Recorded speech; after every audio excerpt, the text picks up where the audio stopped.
What's going on, guys? Well, Chelsea back again with another video for you guys. I hope you're all having a lovely day I really do hope that, especially when Chelsea drew 3-3 against Southampton. I know you guys were down, but I know you guys were watching the Tottenham result. They bottled a 3-0 lead and drew 3-3. I don't know how in the last 8 minutes they conceded that many goals, but typical Tottenham. The people talking about title challenge, mate, I want to see that episode on All or Nothing, or whatever that's called, basically. I want to see that episode for sure. But as always, I want to give you guys the latest Chelsea news in the last 12 hours. Summarise Frank Lampard's press conference ahead of the game against Sevilla in the Champions League, of course. And also answering your questions on social media. So guys, if you enjoy my content, smash that like button. Let's get at least 300 likes. Yeah, subscribe if you're new here, hit the notification, tune in daily, and comment down below your thoughts and opinions on each topic I speak. But also let me know how many points you got in Fantasy Premier League. I ended up with 119 points. I'm first place in many of my leagues, but in the Worldwide Chelsea Public League, I'm only 8th. There's 7 of you guys ahead of me, but I'm coming for that top spot, man. Trust me. I triple captain Harry Kane. I put in Werner. Many people didn't, believe in Werner. The guy scored 2 goals, 1 assist. Same with Kane. Absolutely destroyed it. Aston Villa got clean sheet as always. Brilliant weekend. But hopefully I get that first place. But look, let's talk about the Chelsea news very, very quickly. It is understood that Chelsea were telling interested clubs the terms for a season-long loan deal for Antonio Rudiger, 5 million loan fee, and 100% of wages around 150,000 a week, which is why it probably broke down an overall cost of 12.5 million for the season. I don't know who's going to pay for that, Rudiger, of course. Frank Lampard is also said to have blocked an inquiry from Everton regarding Kurt Zouma. This is all from David Ornstein on Monday, The Athletic. So Kurt Zouma, of course, really, really bad game last game. But before that, we were saying that is our best defender. Maybe it's just a one-off. We're going to be keeping tabs on that, of course. So let's talk about the press conference. Not much on team news, which was a bit of a surprise one. I was hoping to hear about Mendy, etc., but I didn't really hear anything. So if I get any more updates, I'll keep you guys on that one. Frank Lampard says we are always looking for improvement, and that continues this week.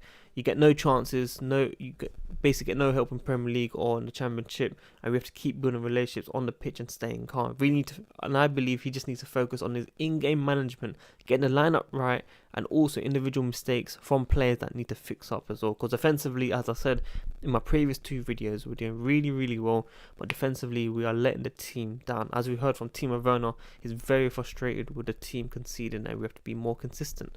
Like I'm doing videos for you guys, Mr. Consistency. Lampard says that Champions League is a great platform to learn. We played against the best in Bayern Munich, and I felt personally over the 2 legs we done really, really well. We didn't put away our chances because we didn't have the right players most likely, and it's a learning curve. But individually we made more mistakes defensively, and we allowed Bayern Munich to get in, and then we broke. We literally broke, and I don't feel the scoreline told the truth. And that's just my opinion that I saw last season, so I'm hoping to see a proper team this season. Lampard notes the concentration, focus and discipline that we've shown away games against Ajax and Lille last season, that will be required for the one against Sevilla. Now this is very important. I don't care how we play in terms of, it doesn't have to be amazing football and we still lose or draw. I want to see a dirty win. I want to see a 2-1, a 1-0 or sneaky win that we still from this team, if you know what I mean. That's what I want to see from Chelsea. I don't have massive expectations for this club at the moment, simply because the team hasn't gelled and we do need a little more time as well for this team. But remember the home game against Ajax, the comeback. I miss those scenes, man. Fans in the stadium, that's what we need soon. We do have one team news injury, of course. Lampard reports that Billy Gilmour is around 3 to 4 weeks away from his return, all being well, and is continuing to build up his fitness outside. Good news, we hope to have you back very, very soon. Lampard recognises with the new players that extra teamwork is needed. It will take time. He notes that since he took over, we have conceded the second fewest number of shots on our goal in the Premier League behind Man City. As I said, stat sounds so amazing, fantastic, which it is. It's a massive improvement. But the ones that we concede these shots, we're letting in these goals. Silly goals, individual mistakes, team errors, set pieces. It's just stupid. We should not be conceding these goals. And I'm dying for Chelsea basically to fix that as soon as possible. So that's all he spoke about in the press conference. And then the captain says that Azpilicueta came out saying that he believes that we have the quality and ability to fight for every trophy, including the Champions League, which is the challenge ahead.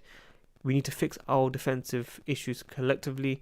We cannot rely on guys in front scoring our goals, of course. We cannot always outscore our positions. We need to make sure our defence are fixing up. He also notes that Sevilla beat Wolves and Man United in the Europa League recently, so it'll be a tough opposition for Chelsea. As I said, Sevilla in the Europa League are a different class. They are the best team in probably our decade, or the last few decades, in fact. But in Champions League, I don't know if they do that well. I can't remember against Leicester if they done well in the Champions League. I think Leicester won. Off the top of my head, I might be wrong. Maybe they didn't win, but I feel like one of the legs, Leicester done really, really well.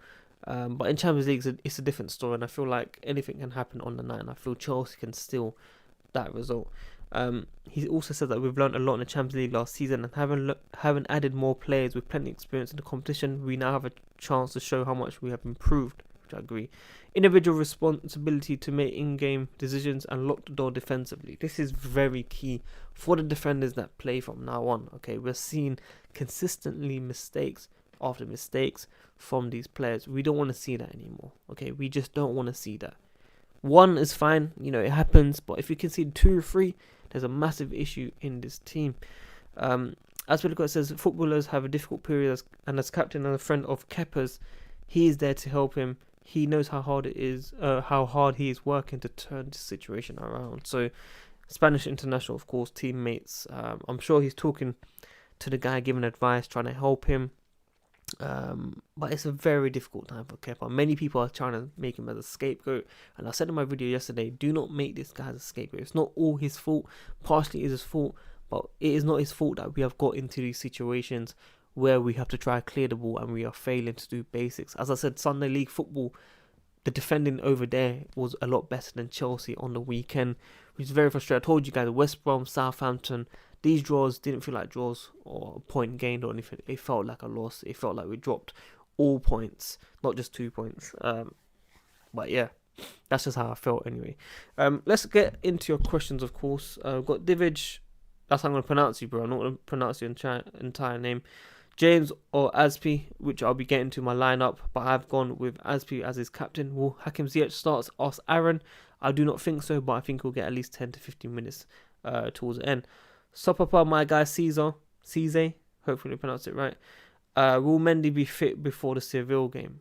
I'm not sure. This is something that we're trying to find out.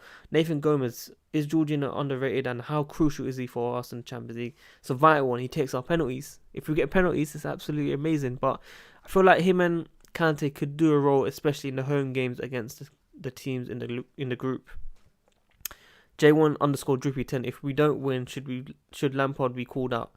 Yes, I feel like we should be questioning many things. It is a difficult game, however, away from home.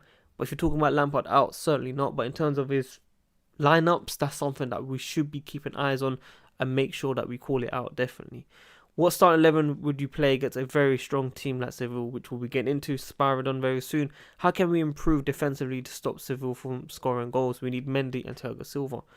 Formation, I am Rohan, we're going to be getting into that. And Hitesh, possible backline since Kepa and Zouma didn't play well, which we'll be getting into now. So let's get straight into it. Apologies if I didn't answer your questions. It was a last minute one.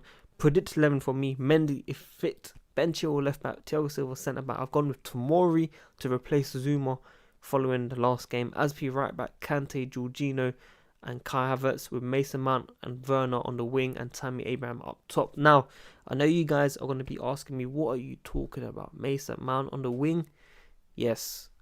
This is what I think Frank Lampard will do. Okay, this is what I believe he will do, just to make sure that the players are rested and we're not rushing these players back. So obviously Pulisic has been coming back. He played a full game, and I feel like it's very important against United that we have our best players. So I don't think he would want to risk Pulisic, in my opinion. I feel like he'll come on towards the end and get at least 20-30 minutes if needed. But Mason Mount will be playing, and I think Werner will be going back onto the wing to allow Tammy or Giroud to start up top. I feel like one of these strikers will definitely be starting, so we're going to be seeing a bit of rotation. And as I said, Werner could come off very early as well for Hakim Ziyech to try and get those minutes in. What does that mean for Callum Hudson-Odoi? I don't know, because I just don't understand why Callum Hudson-Odoi hasn't been playing, and I feel like we're going to be seeing the same thing again. Hopefully I'm wrong. We shall see very soon. Tomorrow in for Zouma following the last game. Mendy hopefully fit for the game, and Thiago Silva should be ready following the rest as well. So guys, that's everything from me in terms of the press conference. summarising it, giving my opinions, the Chelsea news, answering your questions, my predicted 11. Hopefully you guys enjoyed it. Yeah, I know some of you guys like mug as well, man. You know what I mean? But yeah, guys, if you can, smash that like button. Let's get at least 300 likes. Subscribe if you're new here. Hit the notification. Tune in daily. Comment down below your thoughts and opinions on each topic I speak of. Well, watch us, guys. I'm out. Peace.